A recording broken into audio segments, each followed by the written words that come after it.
Good afternoon and welcome to the Aspire November Tech Talk. We appreciate everybody that can join with us today. My name is Don Linford. I'm the Director of Innovation for Aspire, and we're very happy to have you join us today. Today we have an interesting talk presentation that's taking place. We'll introduce that in just a moment. For here at the beginning, we'd like to just share a couple of things up front with you as a center.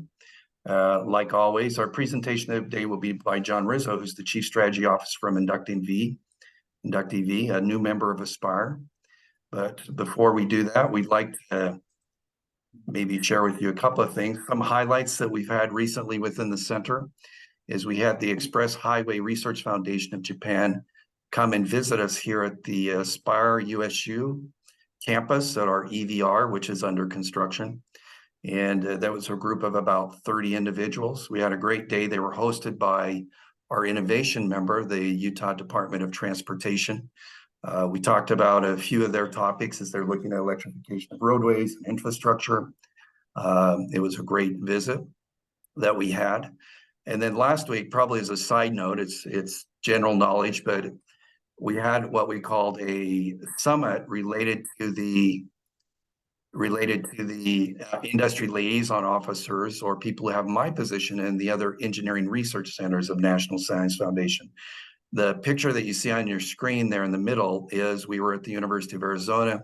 One of the things that they're developing are mirrors for these large telescopes that they put in the Atacama Desert in Chile and other places, observatories, and you get a sense of the dimension of that one single mirror that becomes a telescope. If you were to take 8 to 12 of those, that's what they use as to make a single telescope with a centerpiece. So that was quite interesting for us. As relevant as it is to the center, it gives us an idea of where we are in terms of our peers.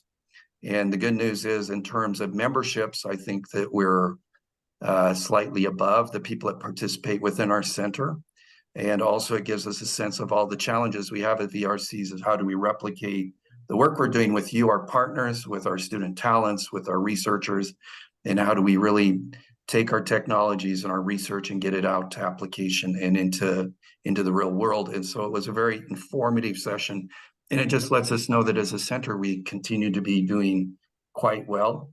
And then probably last piece of that, we have had our report back from our site visit from our National Science Foundation site members who came and visited us in September at Colorado University in Boulder.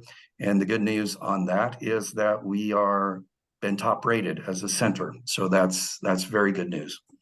So as a segue into that, as we rate, what do we have as upcoming events? We have quite a few different things coming up. So we'll be presenting at the Minnesota Asphalt and Pavement Conference and Trade Show. Aspire will be there. And then there's some others between then and now. We're already putting out what is our 2024 calendar. We'd really appreciate you as members and others that if you know of significant trade shows or conferences or events that Aspire should be at, don't think or assume that we know about them all. Please feed to us these events just so that we can check and make sure that we are covering it. And it's a way for us to engage with our ecosystem, engage with members in the space. So make sure that. And then two major strategic things that will be coming up next year is our expansion of our EVR, so our Electric Vehicle and Roadway Research Center. Our test track here at Utah State University is under construction. Maybe the next Tech Talk, I'll show kind of where we are in that. We have a live video stream, but we expect the ribbon cutting of that new facility to be around in the May timeframe. It's a significant build out. It'll triple the size of our current test facility. It'll expand our ability to take on more projects and kind of meet the demands, current demands and future demands that we have. And that will be a major event. We'll keep people apprised of that. And we've already set our date for our next year's annual meeting, which will be the week of September 23rd. You may receive or shortly receive, if you haven't saved the date, we are going to do our Industry and Innovation Day. So we're looking at the 23rd, 24th as those dates, and you should get calendar invites. But if you don't, I would just ask you to go into your own personal calendar, block it out for next year. It seems like it's a long ways away, but we know how things accelerate. So if you guys could do that, that would be great. All right. So really appreciate your attending our annual meeting before. We look forward to the opportunities we'll have with you to participate in the future. What we'd like to do now is we'd like to move on to our presenter today. And our presentation is from John Rizzo, who's the Chief Strategy Officer at InductEV. He'll be talking about fixing the broken paradigm of Deport located wired vehicle charging. A little bit about John. He's quite an impressive experience that he has that we can share. John is an entrepreneurial, strategic operational leader focused on leveraging power of innovation and technology for positive change. John is the Chief Strategy Officer at InductEV. He has more than 40 years of experience, mostly in Silicon Valley. He has raised well over $200 million in venture capital financing and was a key early stage contributor to companies that are today delivering well over 325 billion in combined sales, with a combined market capitalization in excess of $4 trillion. Pretty impressive. Size does matter in this case, and it's really important. You've probably heard of the 3 companies in Silicon Valley he's worked for. He's worked for Apple, Intel, NVIDIA, and at Apple, he was on the first Macintosh team with Steve Jobs. Boy, John, that kind of dates you a long time ago. I remember the first Macintosh as it came out. And at Intel, he was responsible. And Intel, he was responsible for what is flash memory today, which enables almost all of our consumer electronics devices. He's completed his 2 initial public offerings and 6 exits during his career. John is grateful to be a member of Aspire and helping decarbonize the planet. We're grateful to have you with us, and we look forward to your presentation. And with that, I'll stop and I'll allow you to share your screen and present, John. Thank you. Great. Thank you. Thank you very much for the warm introduction, Don. And I'm going to, if I can get my act together here, I just popped my email address into the chat room. So if anybody would like to email me after, you're welcome to do so. So I had the opportunity to attend the Aspire Summit in Boulder earlier this year. And it was my first attendance, and it got scheduled late, so I was a little bit more fragmented than I like. But it was a wonderful experience to be among like-minded people that are committed to this wireless energy charging paradigm. And so you'll see from me today, kind of framing the overall problem, which is well familiar to all of you, thinking about the impact of wired vehicle charging on the problem we're trying to solve around decarbonization. And then furthermore, just a brief overview of what InductEV does, some of our customers and so on. But I apologize, I'm in the Philadelphia airport here, which is near our corporate headquarters, so I hope it's not too noisy. Can everybody hear me okay? And everybody see the screens okay? Yes, John, we can see the screen and we can hear you well. Thank you. Okay, great, perfect, thank you. So as Don mentioned, I'm a Silicon Valley guy. I spent a long time there when dinosaurs ruled the earth, and my shtick, if you will, is to get involved in technologies that, in my view, are going to be changing the world. But changing the world is very difficult. When I was responsible for the first flash memory device at Intel, very difficult. The first Macintosh, very difficult. The first network computer at Oracle. NVIDIA is now, I don't know, $4 trillion market cap company in the AI space. So that's my deal. I know very little about the EV space or decarbonization. I've had to be a really quick study here, and grateful that we're all in this together. So the company itself, InductEV, used to be called Momentum Dynamics, and the company was founded in 2010. It's just outside of Philadelphia. We're really a wireless charging business, but what that really means is a hardware business in the vehicle and in the ground, and a software and energy management business on the software side. And as everybody is well familiar, because you're in this business, at least $1 billion has been invested in this industry, first by Qualcomm and then by Electricity and Wave and others. We, InductEV, had $110 million of financing over the last 13 years and just closed a $40 million Series B. So a lot of money going into this segment. And as I've sort of always said, overnight technology sensations occur over hard work over 10 or 20 years. So we're in the same spot here. So what problem we're trying to solve? It's pretty self-evident. The planet is warming. This is a picture of Spain back in the summer, and we need to do something about that. I'm not going to get into the politics of climate change or not. I'm just going to stay focused on what we're trying to do, get carbon out of the atmosphere. And as everybody knows, now of late, transportation has become the largest contributor to greenhouse gases in the United States. It used to be the electrical grid, but now it's transportation, and about 15% of greenhouse gases come from vehicles. Principally, a lot of those are burning diesel fuel and spewing particulates and carbon into the atmosphere. So if we want to solve the greenhouse gas problem, we need to work on the vehicle problem. So how do we do this? Obviously, electrify vehicles, and the theory there is that it's much easier, in quotes, to produce low carbon electricity than low carbon diesel and gasoline. So to the extent that we can fuel a vehicle for mode of transportation with electricity rather than gas or diesel, and find a way to produce that electricity efficiently and without carbon emissions, then it's a win.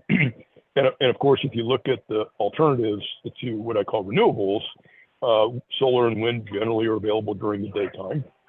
Hydropower available 24/7.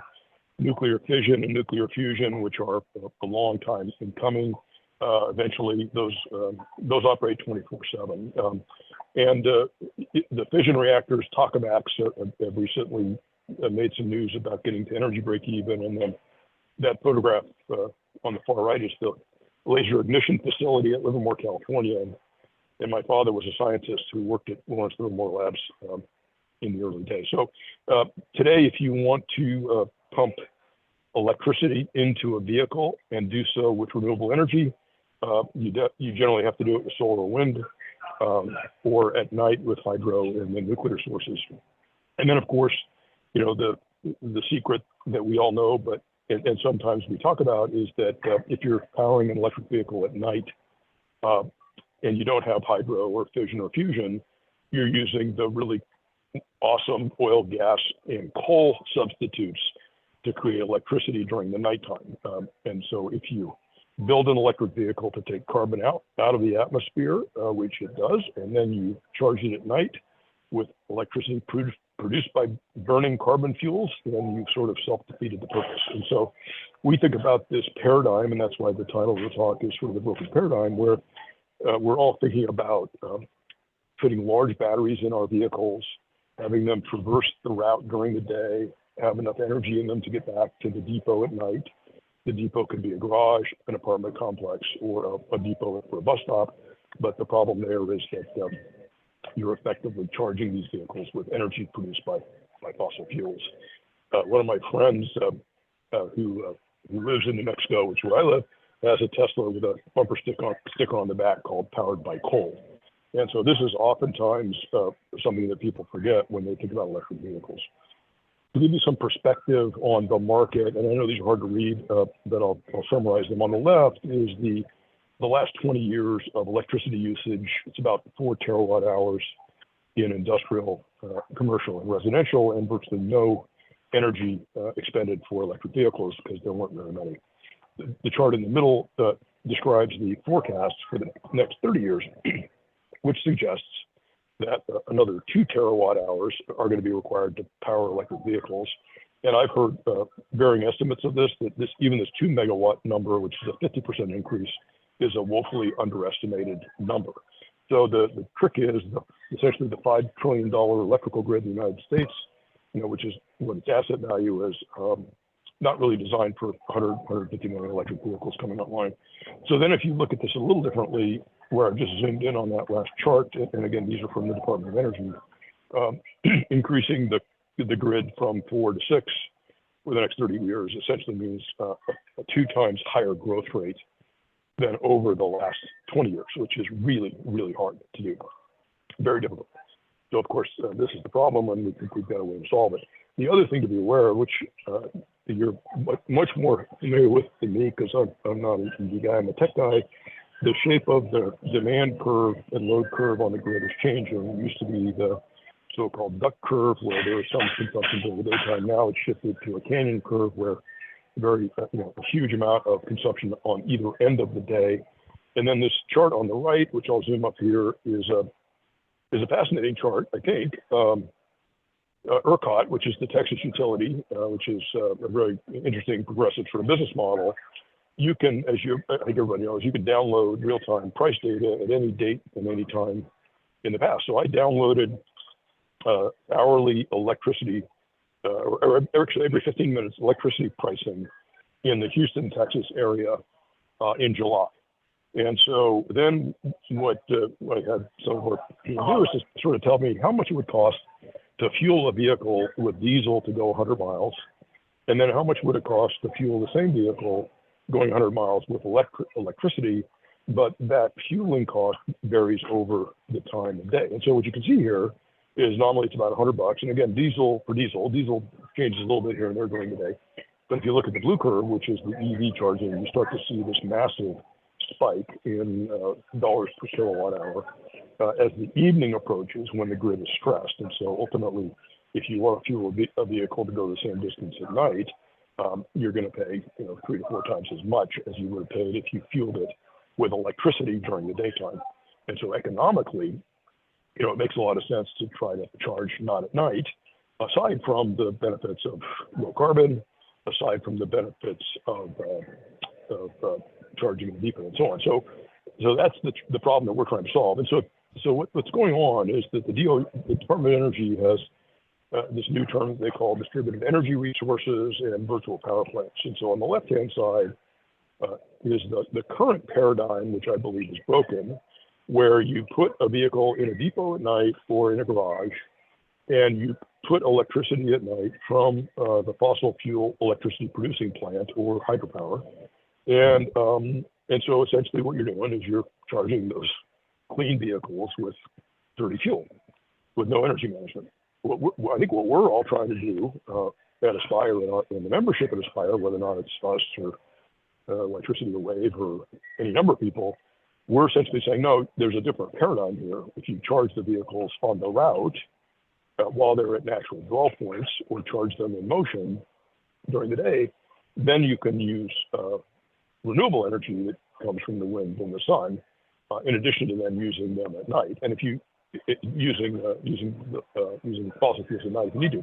But if you do this correctly, which we've done and others have done, then you really get back to the depot at night with no need to charge the vehicle. And so this is a really dramatic change in approach, which requires a ton of software and yet I say artificial intelligence algorithms to manage all this stuff. And I think many of you know the Department of Energy is essentially asking for concept papers for a $50 million grant to build an experimental distributed energy system and virtual power plant so that you could, let's say, charge a vehicle at 9 o'clock in the morning. And then if the vehicle had excess energy at 6 o'clock at night, you could either put that into another vehicle that needs more charge, or if you do vehicle to grid and utility support that, you can do it that way. So lots of important things have to happen to enable this to occur. But if we can in fact move the charging paradigm from the depot into the route, then a lot of really good things happen. Other benefits of this approach are that you can use smaller batteries because you know that the vehicle is going to arrive at a charging location in a deterministic fashion. Smaller batteries means we need to dig fewer holes in the earth to mine cobalt and nickel lithium. The other thing that you can do by charging opportunistically is maintain the state of charge within a narrow range, which helps prevent the battery from wearing out, which then saves in replacement or recycle costs. And so all this stuff, magic happens when you can do this.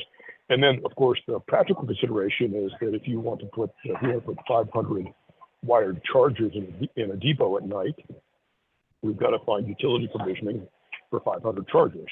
It takes a long time, very difficult, and so on, which means we're thwarting the growth of EV and electrification because we're dependent on the centralized depot-based wired charging model. By pushing the chargers across the route, then what you can do, it's easier to find a 300 kilowatt or 500 kilowatt or 100 kilowatt system next to an office building than to find a 10 or 20 megawatt system in a depot. So our tech is pretty straightforward from a description perspective. It took over $100 million to figure it out over 10 years, but there's a 40 volt three-phase AC comes into a cabinet 100 feet away. There's a pad that is mounted in the ground. that's AC. And that pad is actually just maybe an eighth of an inch below the surface of the pavement. It's not under the pavement. It's just built in a soffit and drops in the ground. And then the vehicle drives over the pad, aligns, self-authenticates wirelessly, and begins charging after the driver puts this in park. And then all this stuff is managed by magical software that I couldn't begin to even describe. Just some more details on the left, you see the ground, we call it a ground assembly. This is a 4-pad system.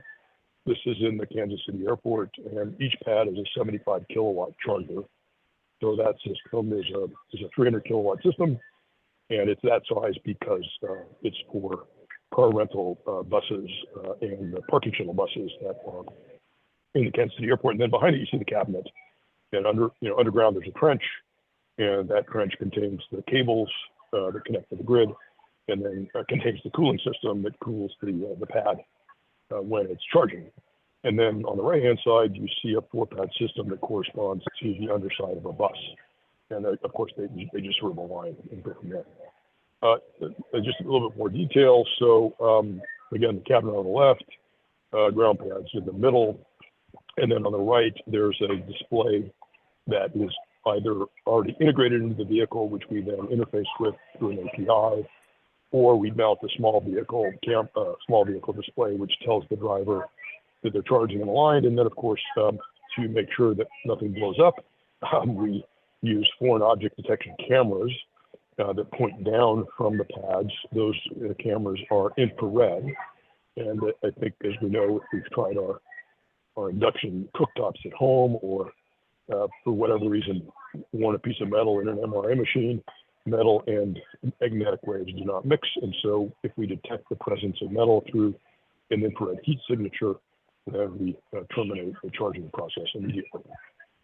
Okay, so just then to summarize the paradigm shift, today we think about charging in a depot overnight, long charge, relatively low power, because you're charging from 0 to 100% or close to the charge limits of the battery.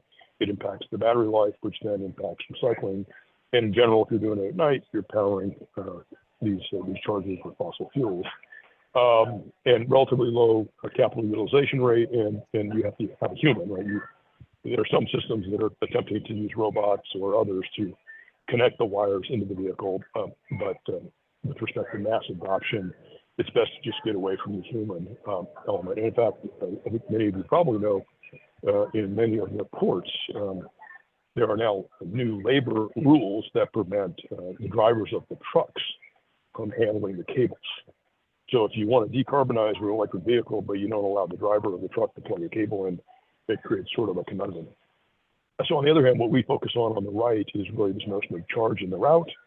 Short charge at high burst, longer battery life because we maintain the state of charge in a narrow range, and it's a continuous process through the route. So that's important to realize. And I think the other point too is that in many use cases, particularly in commercial fleets, drayage, yard tractors, et cetera, there's a labor shortage of drivers, which means that many of the operators are forced to go to autonomous vehicles, and it's or drone vehicles. It's very hard to power an autonomous vehicle without a human, unless you're using wireless charging of some type. So that's the paradigm shift. People often ask about efficiency, and this is a simplified block diagram. I go back to my electrical engineering degree. This compares on the bottom an AC charger, a DC fast charger, and a wireless charger. And what you see is essentially the rectifiers and inverters are pretty much all similar across each of these types of chargers. Some are on the grid side, some are on the vehicle side. But the common element among all three is this isolation gap. In DC fast charging and AC charging, it's a transformer. We've got two coils that are interacting in essentially a potted component. In our case, the air gap is the isolation layer is the air gap between the ground and the vehicle. So we're not adding any more isolation layers. We're not adding any more reasons for loss of power. And our systems and others generally are running 90% plus or minus grid to battery. So keep that. So how do you go mainstream? And again, given I spent a lot of my life trying to figure out how to take crazy technologies that nobody knew what to do with and figure out how to make markets out of them. I've learned a little bit about this by making a lot of mistakes. There's a gentleman named Jeff Moore who wrote this seminal book called Crossing the Chasm. Oddly enough, Jeff and I worked on that book. He was the author, and I was helping him. He was a PR executive at Regis McKenna who handled this computer on the right, which is called the Momenta. I was on the leadership team of this company. It was the first pen computer 10 years ahead of the iPad. Unfortunately, Momenta left a $40 million smoldering crater, but Jeff Moore was able to capitalize on the knowledge gained by how do you cross the chasm and build a strong following of entrepreneurs and technologists who face these challenges. And so, I'll boil down the 400 pages and overly simplify it. If you want to cross the chasm, you need quantified economic value, and you need real customers, references. Most of the mainstream customers are risk averse. They don't want to put their careers at risk. They don't want to put their businesses at risk. So they're going to look for signals from early adopters who have jumped on the technology and will vouch for it. And furthermore, at the end of the day, it doesn't really matter how much we're in love with wireless technology for our phones or our cars, unless it delivers some quantifiable economic value. People just won't adopt it. So economics, I just want to give you one use case. This is an example from one bus route, where originally they had 20 electric buses and 20 level 3 chargers. And they would charge these buses in a depot at night. And there were, again, one wired charger per bus in a depot. What they discovered, over a certain period of time with pilots is that of the 20 buses, they could actually only get 14 of them to make the entire route during the day because they weren't fully charged or the cable wasn't plugged in or something. And so what they ended up doing is converting that one route to wireless chargers from InductEV. And they were able to get rid of 6 buses, and those buses were $1 million each, so a lot of savings there.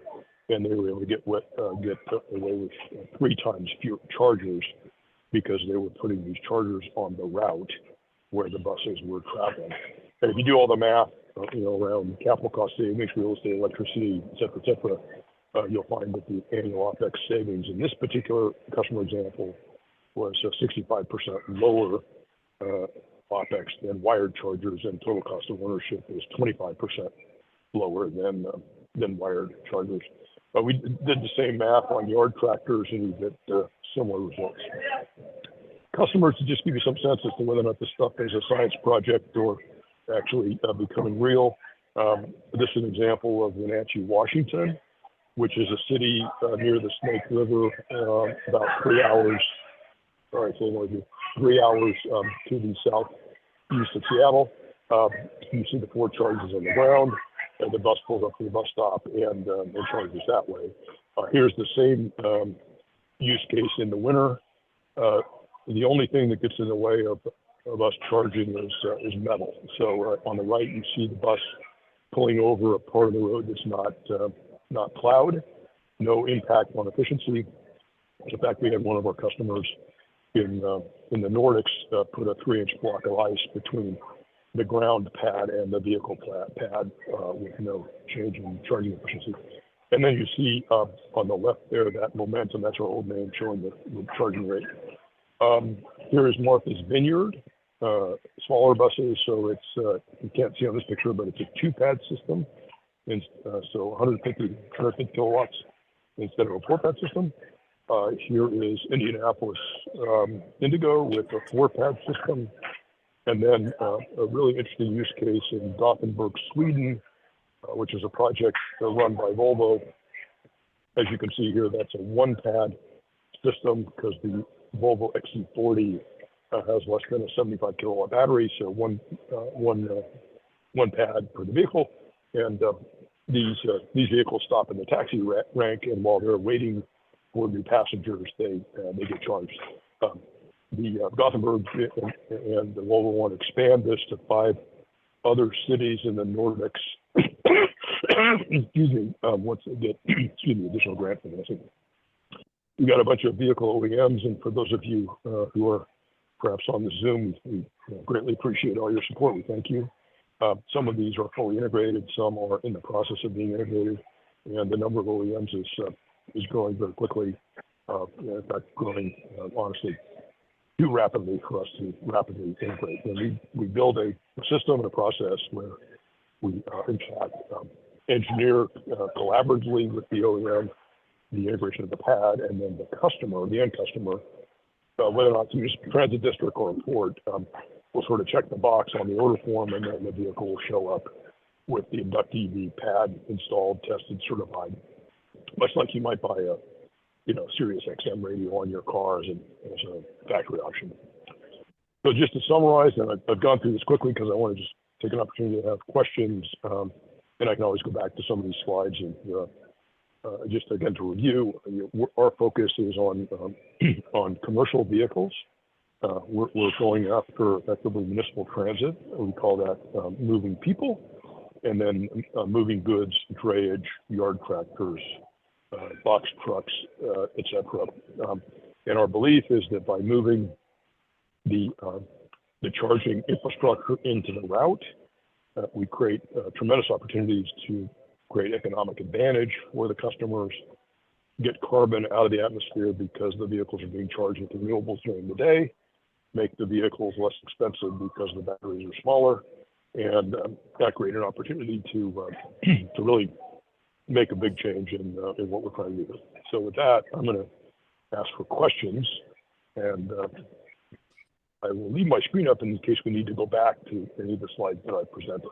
And thank you very much for the attention. I appreciate it. Thank you, John, for that presentation. As John said, we'd like to move to questions. If you have a question, if you could please take your phone off mute and ask your question. Also, feel free to put your question into the chat, and I'll moderate any of the questions that come through the chat as well.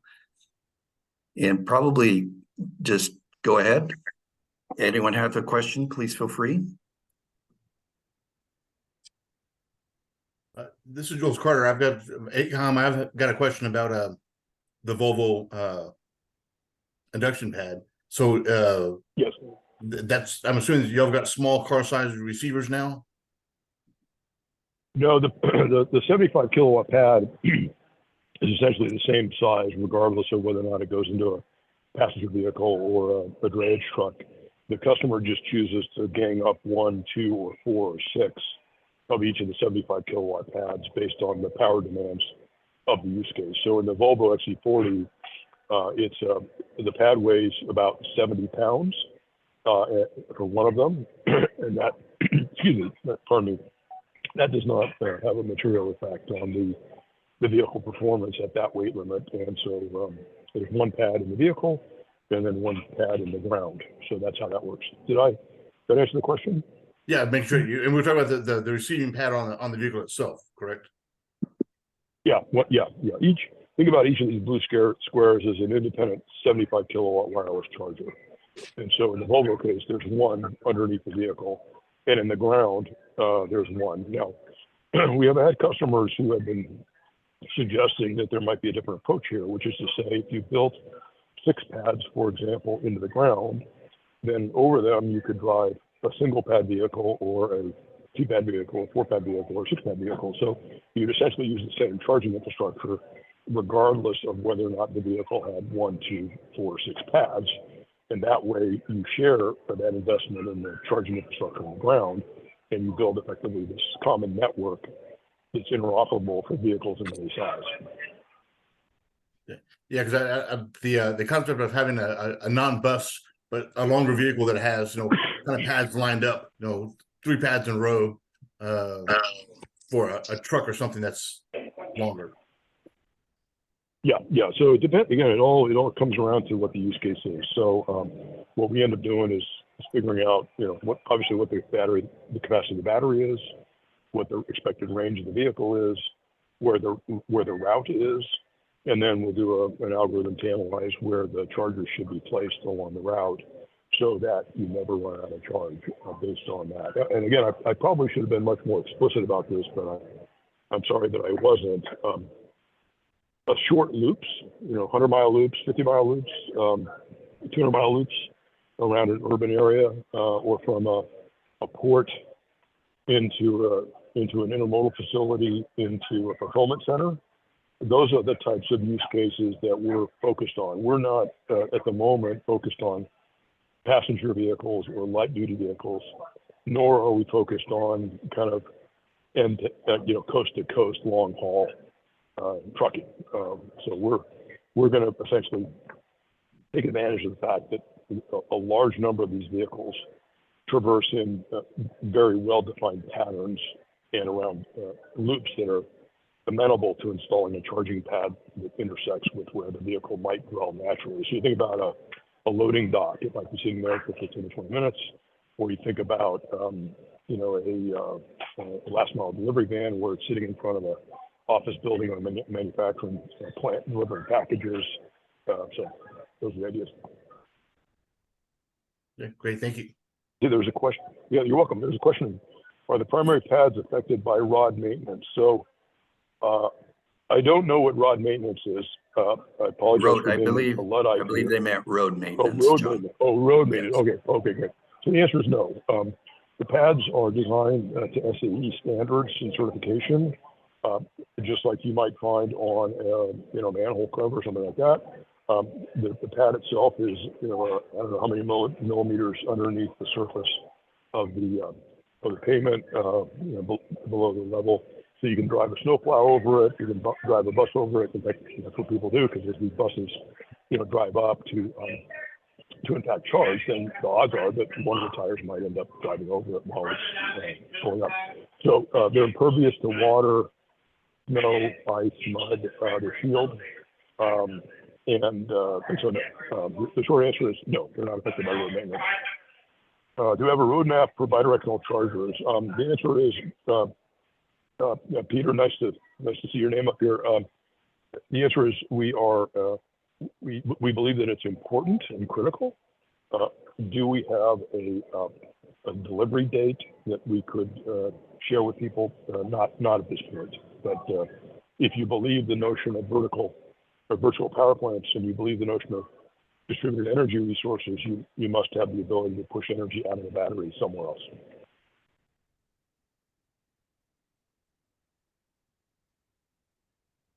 This is Prabhakar Patil. First of all, thank you for the presentation. And I agree with you that the inductive charging in the roads makes a lot of sense for the use cases you described. I guess my comment is more related to overnight charging, that an alternative is to have batteries coupled with renewables that allow you to store that energy and still be able to use it, depending on the balance you have between fossil fuel generation versus the demand. Yes, I agree. And then I think that the analysis needs to sort of think about, are you creating redundant storage systems that may or may not, it certainly may add cost, or could you use the storage system in the battery effectively to get most of the way there? So I think we're going to understand that, or collectively, all of us who are in this business will figure that out as time goes on. But I'm of the belief, and maybe the misguided one, that the vehicles could be a more effective solution if we design this architecture correctly than doubling up storage capacity with batteries, because then we've got two batteries instead of one. But again, we're early in this market, and I think that it would be interesting to see how these things develop. Unfortunately, between the bipartisan infrastructure law, the CHIPS and Tech Act, and the Inflation Reduction Act, there is a lot of money out there to help us experiment and learn from these things. But I think my overall point is just, I think we, at least from my perspective, those of us who are in the wireless space are, in my view, our competitors, not each other. It's the wired chargers. That's my understand. Yeah, thank you. You're welcome.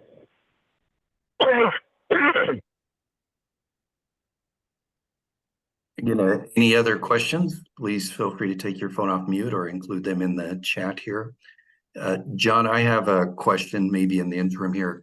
A lot of our members and others come around talking about the battery technology itself and the evolution. Mm-hmm. And we know that, Toyota is talking about a solid state system.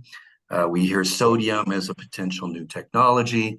What are your views around battery technology evolution and development? Yeah, it's a question that I think about a lot, Don, because there's as you know, if we count up the number of dollars from the federal government and state governments going to batteries, I think it's a much bigger number than the amount of research dollars going into chargers. And so if you subscribe to the belief that solid state batteries or others will end up being able to charge at very high power very quickly, and therefore if you plug them in for 5 minutes, you can juice the battery up to all you need.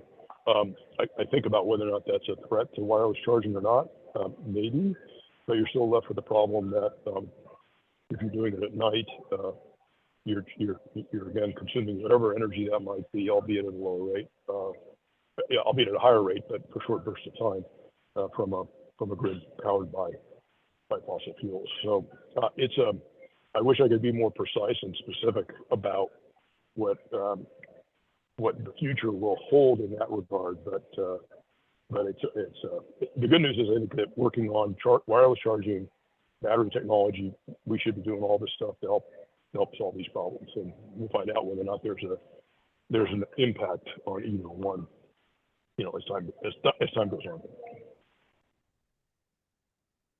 Don and John, I can add a comment. This is Prabhakar again from the battery space. I think there is quite a bit of hype associated with solid state. For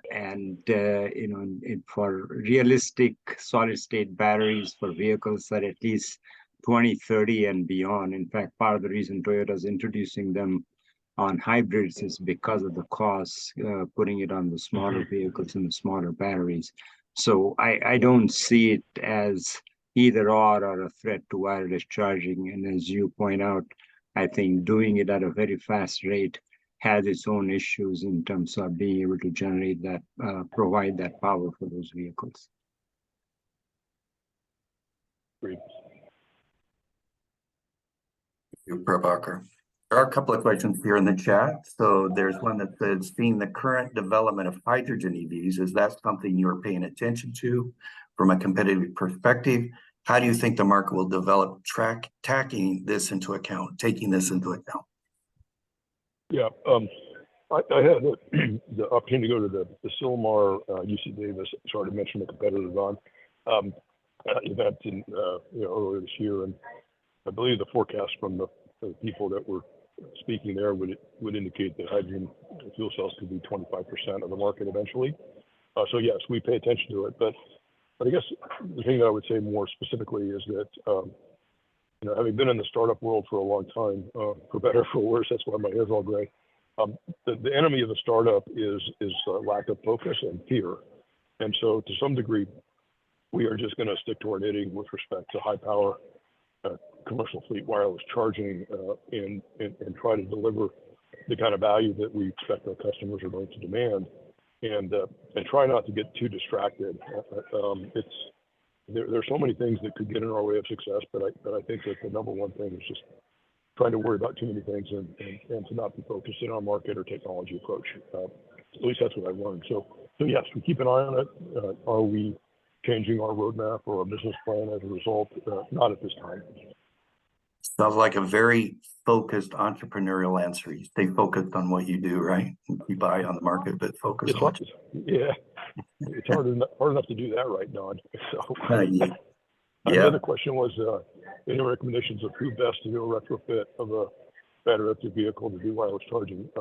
Yes. We have agreements with several upfitters or retrofitters to do this. We do not, unfortunately, publicly announce who they are, so I just have to be sly and just tell you that yes, there are a few.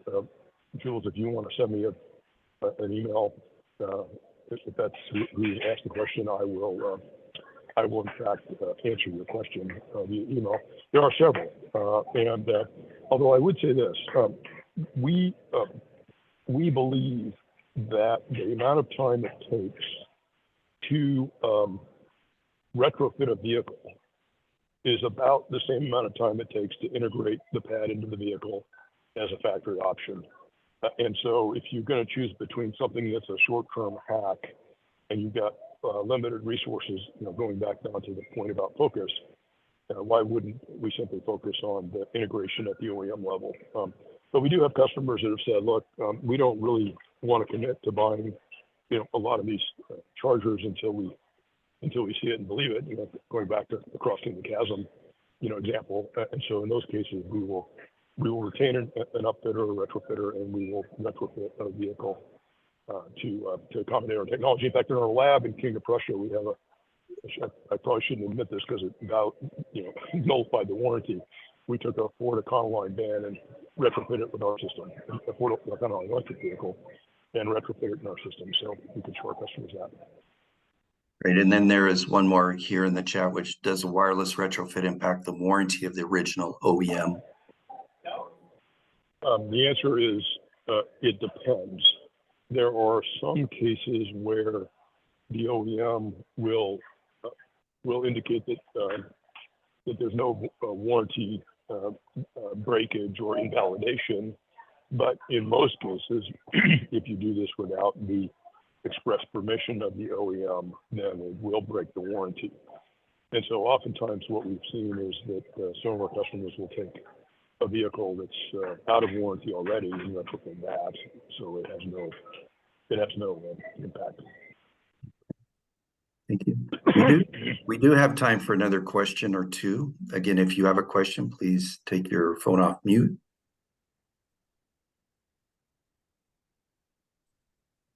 If not, I have one more question on my side, and then we'll see if there's another from the audience. John, I think you kind of alluded it to a little bit, but some of the things that we hear again through members and other end user cases is around interoperability of systems. What is kind of your take around interoperability of systems and your system into that? Yeah, it's a key issue. Particularly if you look at what happened in the passenger vehicle side, Tesla basically created an environment where the rest of the industry had to move on to the Tesla standard because they had market momentum and they provided a license to some of their technology.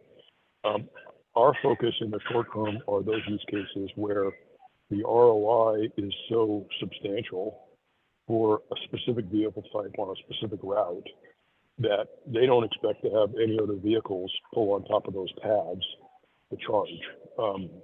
And so therefore, interoperability from vendor to vendor is not important in those use cases. So if you take the market, divide it up into those where, let's say you've got a charge point operator with a bunch of inductive pads or wired chargers, and you're expecting a wide variety of vehicles, whether or not they're drayage or box trucks or whatever, those vehicles, if that's the way it's going to work, then those obviously have to interoperate. However, most of the cases that we're focused on now are ones where it's one type of vehicle owned by one operator doing whatever they do in their business and don't expect to essentially create what I would refer to as a public charge point network. So we're focused on what I call private charge point networks, where there's an identified need, an identified ROI, and a quantifiable benefit to the customer, because we as a small company, even though we've raised and spent over $100 million or $140 million, that's a lot of money, but we just can't afford to ship into the marketplace a charger that sits in the ground and is utilized 5 or 10% of the time. It just breaks the economic model, and no investor is interested in financing that. And you've seen that as passenger charge point operator market being very challenging. And so our focus is 60, 70, 80, 90% utilization in a private charge point network where it's designed from the get-go to generate returns for the customer in terms of lower TCO and lower OPEX, and as well the returns to the investors in these businesses. I know that was a long answer to a short question, but let me just finish by saying I do think that as market momentum moves and volume increases, a standard will emerge, both through market forces like they did with Tesla, but also through committee forces. I mean, we're a part of the Wireless Standards Committee.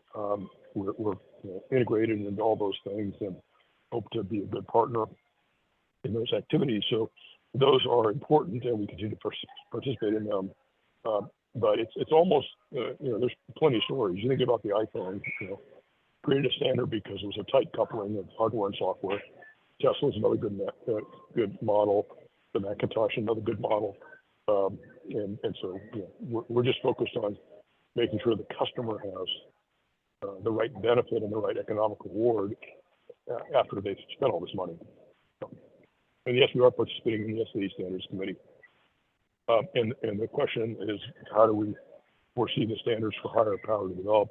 That's a $65 million question, because the committee's now focused on low power standards because of the volume around passenger vehicles. So that's a question I wish I could answer. I think the solution will come from shipping large volumes and proving out the ROI and the customer benefits, and then that will help promote a market standard because everybody's agreed that, and certainly there is a possibility that whoever develops that standard would license that IP to others to build interoperable systems as the market grows. But today, the market is too small to attract the kind of capital that would cause that third-party marketplace to develop. Thanks.